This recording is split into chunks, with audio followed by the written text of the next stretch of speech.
ఈ అక్కకి రామాయణం కూడా సరిగ్గా తెలియదు అనుకుంటా. మొన్న భీష్ముడి గురించి మాట్లాడింది. నేను భీష్ముడి స్థాయి ఏంటో చెప్తూ వీడియో చేశా. ఈరోజు రామాయణ మూవీ ట్రైలర్ రిలీజ్ అయ్యాక దాని గురించి మాట్లాడుతూ రామాయణాన్ని కూడా వక్రీకరించింది. ఇట్లా ఏదో సందర్భంలో అన్ని తెలిసినట్టు పురాణ ఇతిహాసాలని మనం లింక్ చేయడం వల్లనే పురాణ ఇతిహాసాల గురించి నెగిటివ్ ఇంప్రెషన్ క్రియేట్ అవుతుంది హిందువులకే. మళ్ళీ వీళ్ళు వచ్చి సనాతన ధర్మాన్ని వీళ్ళే రిప్రజెంట్ చేస్తున్నట్టు ఇక మాట్లాడతారన్నట్టు. ఈమె ఏం మాట్లాడుతుందో ఫస్ట్ మీరు వినండి. దాని తర్వాత వాల్మీకి రామాయణం గీతా గోరఖ్పూర్ బుక్ ఉంది కదా, అందులో నుంచి నేను చదివి మరీ రిప్లై ఇస్తా. ముక్కు చెవులు కోసినందుకే రావణాసురుడు యుద్ధం చేసిండు అని ఇట్లాంటి తప్పుడు నరేషన్లు ఇయ్యడము. సీతా అపహరణ చేసినందుకు కాదంట, చెల్లె శూర్పణఖ ముక్కు చెవులు కోసినందుకు అయిందంట యుద్ధం. ఇలాంటి పిచ్చి పిచ్చి మాటలు కూడా మాట్లాడుతున్నారు ఈ మధ్య. చాలా మందికి తెలియని విషయం ఏంది అని అంటే, శూర్పణఖ భర్తని చంపిందే రావణాసురుడు. ఎందుకంటే సీక్రెట్ గా పెళ్లి చేసుకుంది. ఇలాంటి పిచ్చి కూతలకి ఈ సినిమా తర్వాత ఈ సినిమా ద్వారా ఎండ్ కార్డు పడుతుంది అని ఆశిస్తున్నాం. ఎందుకంటే పిచ్చి కూతలు ఆమె మాట్లాడినే పిచ్చి కూతలు ఎందుకు అని అంటే అక్కడ క్లియర్గా చెప్తున్నామా, శూర్పణఖ భర్తని చంపింది రావణాసురుడే, అక్కడ వరకు కరెక్టే. కానీ సీక్రెట్గా పెళ్లి చేసుకున్నందుకు గా చంపింది. ఇది వాల్మీకి రామాయణం ఉత్తరాఖండలో క్లియర్గా మెన్షన్ చేసింది. 12th సరిగా ఫస్ట్ శ్లోకమే చెప్తుంది ఆమెకి ఆన్సర్. దానికంటే ముందేం జరుగుతుంది అని అంటే, యాక్చువల్లీ లంక కుబేరుడిది ఉంటుంది. రావణాసురుడు దాన్ని ఆక్రమించుకుంటాడు కుబేరుడి దగ్గర నుంచి. ఇక రావణాసురుడికి టైం దగ్గర పడ్డది అని చెప్పి కుబేరుడు ఏం చేస్తారంటే అమరావతిని నిర్మించుకొని అక్కడికి వెళ్ళిపోతారు. అయితే లంకని ఆక్రమించుకున్నాక రావణాసురుడికి పట్టాభిషేకం జరుగుతుంది. పట్టాభిషేకం జరిగినాక రావణాసురుడు లంకకి రాజైనాక జరిగిన మొట్టమొదటి ఇన్సిడెంటే శూర్పణఖ వివాహంకి సంబంధించింది. దాని గురించి రామాయణంలో ఏం చెప్తుందో నేను చదివి వినిపిస్తాను చూడండి. పట్టాభిషిక్తుడైన పిమ్మట ఆ రాక్షస రాజు రాక్షసియగు తన సోదరి వివాహమును అంటే కన్యాదానమును గూర్చి తన సోదరులతో కూడి ఆలోచన చేసెను. పిమ్మట ఆ దశగ్రీవుడు కాలకుని పుత్రుడగు దానవరాజైన విద్యుజ్జివ్వునకు తన సోదరియు రాక్షసియు అగు శూర్పణఖను ఇచ్చి వివాహము చేసెను అనుంది. ఇక్కడెక్కడైనా సీక్రెట్గా శూర్పణఖ పెళ్లి చేసుకున్నట్టుందా? వివాహము అక్కడ లంకలోనే రావణాసురుడు తన సోదరులతో కలిసి చేసినట్టు ఇక్కడ ఉంది. సో ఫస్ట్ ఏం చేయంటే అక్క, నువ్వు ఏదేదో ఇన్సిడెంట్స్ దేశంలో జరిగిన దానికి ఆ పురాణ ఇతిహాసాన్ని లింక్ చేసి నువ్వు దీన్ని భ్రష్టు పట్టించకు. ఫస్ట్ 2, ఎవడైతే నీకు స్క్రిప్ట్ ఇస్తున్నాడో అని ఫస్ట్ చెప్పు తీసుకొని కొట్టు. ఎందుకు అని అంటే, ఎట్లాంటి ప్రూఫ్లు లేకుండా నువ్వు మాట్లాడతావు, వాడు ఎట్లాంటి ప్రూఫ్లు నీకు సబ్మిట్ చేయడు కాబట్టి. ఇప్పటి ఒక పని చేయి, బుక్కులు కొనుక్కో అక్క, రామాయణం జోలికి అసలు రాకు. అయితే ఇక్కడ రావణాసురుడు శూర్పణఖ భర్తని ఎందుకు చంపిండు? సీక్రెట్గా పెళ్లి చేసుకున్నందుకైతే కాదు. ఇక్కడ రామాయణం 23వ సర్గ 17 to 19 శ్లోకాలు ఏం చెప్తున్నాయి అని అంటే, ఆ విధముగా తిరుగుతూ అతడు కాలకేయులకు నివాస స్థానమైన అశ్మనగరమునకు చేరేను అంటే రావణాసురుడు. తరువాత ఆ రావణుడు మిగుల బలశాలులైన కాలకేయులను మట్టుపెట్టెను. పిమ్మట రావణాసురుడు శూర్పణఖకు భర్తయు తనకు భావమర్దియు అగు బలశాలి అయిన విద్యుజ్జివ్వుని తన ఖడ్గముతో ఖండించి వేయిచెను. ఎందుకంటే అతడు సమరమున తన జాతివారైన రాక్షసులనే భక్షించుచుండెను, నాలుకతో ఆస్వాదించుచుండెను. విద్యుజ్జిహ్వుని తునుమాడిన పిమ్మట అతడు 400 మంది దైత్యులను క్షణకాలములో సంహరించెను అనుంది. ఇక్కడెక్కడైనా శూర్పణఖని లవ్ మ్యారేజ్ చేసుకున్నందుకు రావణాసురుడు చంపినట్టు ఉందా? లేదు. మరి ఎందుకు ఆమె అట్లా చెప్తుంది? సో ఇట్లాంటి వాళ్ళని మీరు ఫాలో అయ్యే ముందు, వీళ్ళు చెప్పిందే రామాయణం అని మీరు నమ్మే ముందు, ప్రవచనకర్తలు ఎంతోమంది రామాయణం గురించి చాలా క్లియర్గా ఎంతో నిష్టతో షేవింగ్ కూడా చేసుకోకుండా ఎంతో నియమనిష్టలు పాటిస్తూ రామాయణం చెప్పిర్రు. వాళ్ళ ప్రవచనాలు విని రామాయణం నేర్చుకోండి. గట్టి గట్టి వాయిస్తో గట్టిగా అరిచి చెప్తే నిజం అయిపోదు. నిజం అనేది ఒకటి ఉంటుంది. సో కలియుగం ఏదైతే సత్యం అనే పాదం మీద నడుస్తుందో, కేవలం సత్యం అనే పాదం మీద మాత్రమే కలియుగం నడుస్తుంది. మిగతా 3 పాదాలు పోయినాయి. సో ఆ సత్యం అనే పాదాన్ని కూడా హిందువులే కట్ చేస్తున్నారండి ఇట్లాంటివన్నీ చెప్పి. సో మీరు ఏదైతే ఆథెంటిక్ సోర్స్ ఉందో అవి చెప్పిన ప్రవచనకర్తలని ఫాలో అవ్వండి, ఇట్లాంటి వాళ్ళని కాదు. ఈ చిన్న క్లిప్ మళ్ళొకసారి వినండి, ఆ మాటలకు కూడా సమాధానం ఇద్దాం. చెల్లె ముక్కు చెవులు కోసినందుకే రావణాసురుడు యుద్ధం చేసిండు అని ఇట్లాంటి తప్పుడు నరేషన్లు ఇవ్వడము. సీతా అపహరణ చేసినందుకు కాదంట, చెల్లె శూర్పణఖ ముక్కు చెవులు కోసినందుకు అయిందంట యుద్ధం. ఇలాంటి పిచ్చి పిచ్చి మాటలు కూడా మాట్లాడుతున్నారు ఈ మధ్య చాలా మంది. సో అక్కడ జరిగిన సంఘటన ఏంది అని అంటే ఇక్కడ రెండు కారణాలు ఉన్నాయి. ఒకటి, శూర్పణఖ ముక్కు చెవులు కోయడం కూడా ఒక కారణమే, అక్కడ సీతాపహరణం చేయడానికి బీజం పడ్డదే అక్కడ. రెండు, సీతమ్మని అపహరించిండు కాబట్టి రాముడు అడ్డంకిలాగా ఉన్నాడు కాబట్టి ఇప్పుడు రాముడే లేకపోతే సీతమ్మని తను సొంతం చేసుకోవచ్చన్న ఆలోచనలో కూడా రావణాసురుడు యుద్ధం చేసిండు.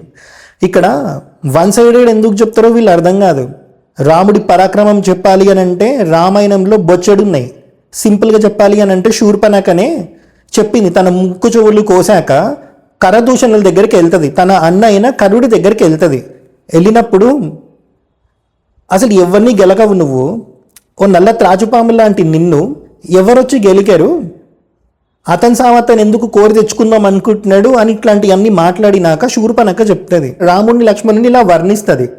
తరుణౌ రూప సంపన్నౌ సుకుమారౌ మహాబలౌ పుండరీక విశాలాక్షౌ చీర కృష్ణాజినాంబరౌ ఫలమూలాశినౌ దాంతౌ తాపసౌ ధర్మచారినౌ పుత్రౌ దశరథస్యాస్తం భ్రాతరౌ రామలక్ష్మణౌ అని చెప్పి. సో ఇట్లాంటివన్నీ వీళ్ళు చెప్పరన్నట్టు. మొత్తం వన్ సైడెడే ఉంటుంది.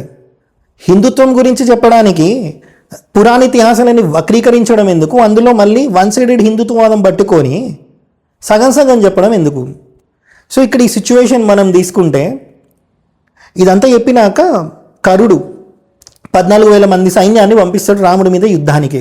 శూర్పణఖ కూడా పోతుంది, అసలు రాముడు ఎలా చచ్చిపోతాడో చూద్దామని చెప్పి.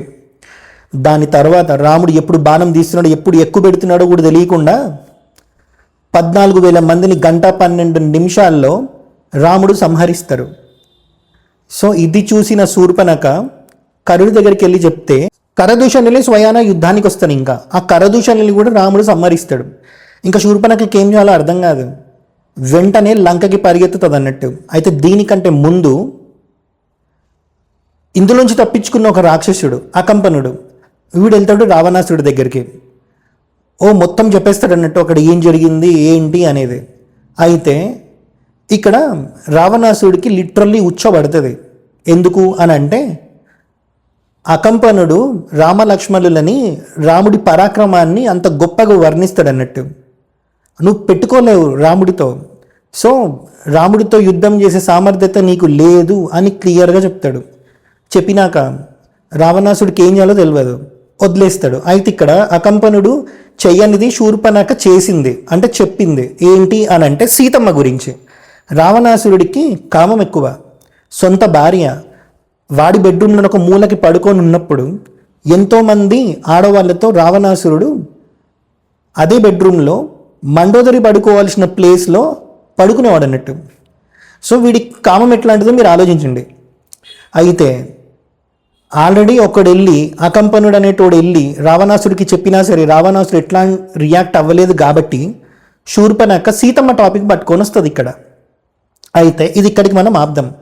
అకంపనుడు ఇచ్చిన ఐడియా రావణాసుడు అడుగుతాడు, మరి ఇప్పుడు శ్రీరాముడితో యుద్ధం చేయలేను సంథింగ్ ఇట్లాంటివన్నీ నువ్వు చెప్తున్నావు కదా, ఆయన పరాక్రమం గురించి చెప్తున్నావు కదా, మరి రాముడిని ఓడించడం ఎట్లా అని అంటే ఒక ఉపాయం ఉంది.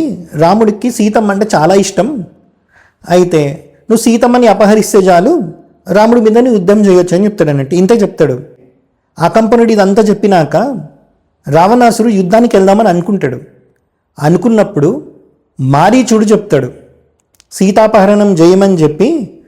మారీచుడి దగ్గరికి వెళ్ళినప్పుడు మారీచుడు చెప్తాడు, ఎవడాడు నీకు చెప్పినోడు రాముడి మీద యుద్ధం చేయమని, దానికి సీతమ్మని అపహరించమని చెప్పింది? ఆడు నీ మంచి కోరి నీకు చెప్తున్నా నువ్వు అనుకుంటున్నావు, కానీ వాడు కోరేది నీ నాశనాన్ని, నీతోనే ఈ లంక కూడా నాశనం అవుతుంది నువ్వు ఆ పని కనుక చేస్తాయి అని చెప్పి. ఇంకా రావణాసురుడికి ఇదంతా అర్థమైనాక రాముడి మీద యుద్ధం చేయాలన్న ఆలోచననే మానుకుంటాడు. దాని తర్వాత శూర్పణఖ ఎంట్రీ ఇక్కడ పడుతుంది. అసలు బీజం రామాయణంలో ట్విస్ట్ అంటే ఇక్కడే ఉంటుంది అన్నట్టు. అకంపనుడు చేయలేని పని శూర్పణఖ చేసి చూపెట్టింది. రావణాసుడి ఈగోని హర్ట్ చేసింది. రావణాసుడిలో కామం మళ్ళీ రేకెత్తించింది సీతమ్మ అందం చెప్పి. ఇది అరణ్యకాండ 33rd సర్గలో ఉంది. అయితే 33rd సర్గలో ఏమేమి టాపిక్స్ కవర్ అవుతాయని చెప్పి ఒక హెడ్డింగ్ ఉంటుంది కదా, అక్కడ దాని గురించి ఏముంది అని అంటే శూర్పణఖ నిండు సభలో ఉత్తమ రాజలక్షణములను పేర్కొనుట, రావణుని మూర్ఖత్వమును ప్రకటించుట, అంతటా అతడు ఆలోచనలో పడుట అనుంది. అయితే ఇందాకేం చెప్పిన అకంపనుడు చెయ్యని పని శూర్పణఖ చేసింది. అకంపనుడు చెప్పిన మాటలకి, రాముడి పరాక్రమం గురించి చెప్పిన మాటలకి, మారీచుడు రాముడి గురించి చెప్పిన మాటలకి కాంప్రమైజ్ అవుతాడు రాముడి మీద యుద్ధం చేయడానికి. జరిగిందంతా అకంపనుడు చెప్పినాక కూడా రావణాసురుడు రియాక్ట్ కాలేదు కాబట్టి, రాజుకు ఉండాల్సిన లక్షణాలు నీకు లేవురా, నీకు ఎంతసేపు కామం కామం కామమే తప్ప రాజ్యాన్ని చూసుకోవాలి ప్రజలను చూసుకోవాలని లేదు, గూఢాచారులని నువ్వు నియమించుకున్నప్పుడు, గూఢాచారులు వచ్చి నీకు ఒక ఇన్ఫర్మేషన్ ఇచ్చినప్పుడు నీకు కొందరి వల్ల ప్రాబ్లం అవుతుంది. అలాంటి వాళ్ళు ఇక్కడే దగ్గరలో మనకి దగ్గరలోనే తిరుగుతున్నారు, మనకి సంబంధించిన 14,000 మందిని ఇలా చంపాడు, ఇంత పరాక్రమవంతుడు అని చెప్పినా కూడా నువ్వు రియాక్ట్ అయితలేవు చూడు, ఇది కాదురా రాజుకు ఉండాల్సిన లక్షణం అని చెప్పి ఫస్ట్ టైం ఈగో హర్ట్ చేస్తుంది. 2, ఇక్కడ ఈగో హర్ట్ అయినాక నెక్స్ట్ వెంటనే ఏం చేస్తుంది అని అంటే అకంపనుడు చేయని పని ఇక్కడ చేస్తుంది. సీతమ్మ అందాన్ని వర్ణిస్తుంది. రావణాసుడికి కామం ఎక్కువ కాబట్టి సీతమ్మ అందాన్ని వర్ణిస్తే రావణాసుడు లోపల మళ్ళీ కామం అనేది పెరుగుతుంది కాబట్టి ఎట్లయినా సీతమ్మ కోసమైనా రాముడితో యుద్ధం చేయాలని వాడికి ఒక కోరిక కలుగుతుంది కాబట్టి సీతాపహరణం చేయడానికి కావలసిన బీజం అక్కడ వేస్తుంది అన్నట్టు. సో శూర్పణఖ ఇక్కడ సక్సెస్ఫుల్ అయ్యింది. ఇక్కడ శూర్పణఖ విషయం మనం తీసుకుంటే 2 విషయాల్లో మనం చెప్పొచ్చు. ఒకటి, తనకి రాముడి మీద ఏదైతే కామం కలిగిందో అది తీర్చుకోవాలి అనన్నా రాముడు శూర్పణఖని వద్దన్నందుకు రాముడి మీద పగ తీర్చుకోవాలి అనన్నా సీతమ్మని అడ్డం పెట్టాలి, అక్కడ సక్సెస్ఫుల్ అయింది. 2, శూర్పణఖ భర్తని రావణాసురుడు చంపిండు. ఆమె చెప్పినట్టు లవ్ మ్యారేజ్ చేసుకున్నందుకు కాదు, వేరే విషయంలో అది ఆల్రెడీ చదివి వినిపించిన కదా. ఇక్కడ భర్తని చంపిండు రావణాసురుడు అంటే సొంత అన్ననే కాబట్టి ఆ విధంగా కూడా ఈమె కొంచెం రావణాసుడి మీద పగ తీర్చుకోవచ్చన్న ఆలోచన కూడా శూర్పణఖకు ఉండే ఉంటుంది, ఎందుకంటే జాత అట్లాంటిది కాబట్టి. అయితే శూర్పణఖ రావణాసుడి దగ్గరికి వచ్చి ముక్కు చెవులు కోసాక ఏడ్చినప్పుడు రావణాసురుడు అసలు పట్టించుకోడు. అక్కడ దాని గురించి ఏముంది అని అంటే, అమాత్యుల మధ్య నిండు సభలో సుఖాసీనుడయ్యున్న లోకకంటకుడగు రావణుడు శూర్పణఖ యొక్క వికృత రూపమును దీనావస్థను చూచియు ఏమాత్రము చెలింపకై ఉండెను. అప్పుడు ఆమె మిగుల క్రుద్ధురాలై అతనితో పరుషముగా ఇట్లా నుడివెను. దీని తర్వాతే రాజుకు ఉండాల్సిన లక్షణాలు నీకు ఒక్కటి కూడా లేవురా అని చెప్పి తిట్టేసి ఈగో హర్ట్ చేస్తుంది అన్నట్టు. ఇక్కడ మీరు చూస్తే రావణాసురుడు శూర్పణఖని ఫస్ట్ పట్టించుకోలే, ముక్కు చెవులు గోయించుకున్నాక తన దగ్గరికి వచ్చినప్పుడు. కానీ ఎప్పుడు పట్టించుకున్నాడు? సీతమ్మ అందాన్ని వర్ణించినాక. సో అది చదవడానికి కూడా అంత గలీజుగున్నాయి అన్నట్టు ఆ శూర్పణఖ మాట్లాడిన మాటలు సీతమ్మ అందం గురించి. అందుకే నేను అవన్నీ చదవట్లే, ఇక్కడ పెట్టట్లే కూడా. సో ఎట్లా రేకెత్తిచ్చింది వాడిలో ఉన్న కామాన్ని అనేది మీకు అర్థమవుతుంది. సో ఇక్కడ సీతమ్మ గురించి ఇన్ఫర్మేషన్ ఇచ్చింది కాబట్టి ఇంతకుముందు ఏదైతే పట్టించుకోలేదో ఇప్పుడు సేమ్ మరి కామం ఎక్కువ కదా. ఇంకొకటి రాక్షసుడు, శూర్పణఖకున్న లక్షణాలే రావణాసుడికి ఉంటాయి, ఎందుకంటే అన్న కాబట్టి. అయితే ఇక్కడ 2 కారణాలతో ఇందాక చెప్పినట్టు, ఒకటి సీతమ్మ అందం గురించి ఈమె చెప్పింది కాబట్టి శూర్పణఖకి ఏదైనా చేయాలి అన్న ఆలోచనలో కూడా సీతమ్మని అపహరించి రాముడితో యుద్ధం చేయడానికి సిద్ధమయ్యాడు. 2, రాముడు లేకపోతే సీతమ్మని వీడు సొంతం చేసుకోవచ్చు కాబట్టి అక్కడ రాముడితో యుద్ధం చేశాడు. ఇక్కడ 2 ఉన్నాయి, ఆమె చెప్పినట్టు ఒకటొకటి లేదు. సో ఇట్లాంటి ఏదైతే ఇన్ఫర్మేషన్ ఇస్తున్నారో పురాణ ఇతిహాసాన్ని లాగి దేశంలో ఏదో జరుగుతుంది పురాణ ఇతిహాసాలకు లింక్ చేస్తారన్నట్టు, ఎవడో స్క్రిప్ట్ ఇస్తాడు చదువుతారు. సో అది కాదు రామాయణం, వాళ్ళు కాదు సనాతన ధర్మాన్ని రిప్రజెంట్ చేసేది. సనాతన ధర్మాన్ని రిప్రజెంట్ చేసేది ప్రవచనకర్తలు మన గురువులు బొచ్చడం మంది ఉన్నారు, వాళ్ళు చెప్పినవి వినండి, లేకపోతే మీరు సొంతంగా అయినా మీరు చదువుకోండి, బుక్కులు కొనుక్కొని. ఇంత సోర్స్ అవైలబుల్ ఉంది. మళ్ళీ తాత ముత్తాతల కాలంలో వాళ్ళు ఎట్లయితే అజ్ఞానంలో బ్రతికారో ఇదే రామాయణం, ఇదే రామాయణము, ఇదే మహాభారతం అని చెప్పి మీరు అట్లా బ్రతకకండి. మన అదృష్టం కొద్దీ యూట్యూబ్లో అన్నీ అవైలబుల్ ఉన్నాయి, వినండి. లేకపోతే డబ్బులు ఉంటే బుక్కులు కొనుక్కొని మరీ చదవండి. సో ఫ్రీ సోర్స్ అవైలబుల్ ఉంది యూట్యూబ్లో. మీ దగ్గర పైసలు ఉంటే బుక్కులు కొనుక్కోవడానికి బుక్ స్టాల్స్ అవైలబుల్ ఉంది మీకు దగ్గరలో. అమెజాన్లో కూడా కొనుక్కోవచ్చు మీరు రామాయణంకి సంబంధించిన మొత్తం బుక్స్. సో ఎవరిని ఫాలో అవ్వాలి, ఎవరిని ఫాలో అవ్వద్దు ఒకసారి తెలుసుకోండి. వీళ్ళు ఏం చేస్తారంటే ఒకరిని సెలెక్ట్ చేస్తారు, వాన్ని అదే పనికి ఒక గ్రూప్ లాగా ఫామ్ అయ్యి anti Hindu anti Hindu anti Hindu అంటారు, అవి సగం క్లిప్పులు చూపెట్టి. సో ప్రతి ఒక్కరిని యాంటీ హిందూ అనుకుంటూ మరి వీళ్ళు చాలా గొప్పగా మేమే సనాతన ధర్మాన్ని రిప్రజెంట్ చేస్తామని చెప్తున్నప్పుడు మరి వీళ్ళైనా కరెక్ట్ సోర్స్ ఆఫ్ ఇన్ఫర్మేషన్ ఇవ్వచ్చు కదా, ప్రూఫ్లు పెట్టి. ఇయ్యరు. గట్టిగా మాట్లాడేస్తే అబద్ధాన్ని నిజం చేయొచ్చు అని అనుకుంటున్నారు వాళ్ళు. వాళ్ళని మీరు ఎప్పటి నుంచో చూస్తున్నారు, ఫాలో అవుతున్నారు కాబట్టి వాళ్ళు ఏ షిట్టు మాట్లాడినా అదే నిజం అనుకొని మీరు గుడ్డిగా ఫాలో అవుతున్నారు. మీరు గొర్రెలు. So source of information available ఉన్నప్పుడు మీరు అట్లీస్ట్ వాళ్ళు చెప్పింది నిజమా కాదా ఏఐతో అయినా తెలుసుకోండి. ఫోన్ ఉంది, ఏ యాప్ డౌన్లోడ్ చేసుకొని ChatGPTనో జెమినీనో ఏదో ఒకటి కొంచెం డీప్ రీసెర్చ్ చేయండి, అయిపోతుంది. వితిన్ 2 minutes మీకు సమాధానం చెప్తుంది. సో ఎవరిని ఫాలో అవ్వద్దు, జస్ట్ తెలుసుకోండి. మీ ఫ్యూచర్, మీకు తర్వాత వచ్చే జనరేషన్ ఫ్యూచర్ కూడా బాగుంటుంది. హర హర మహాదేవ.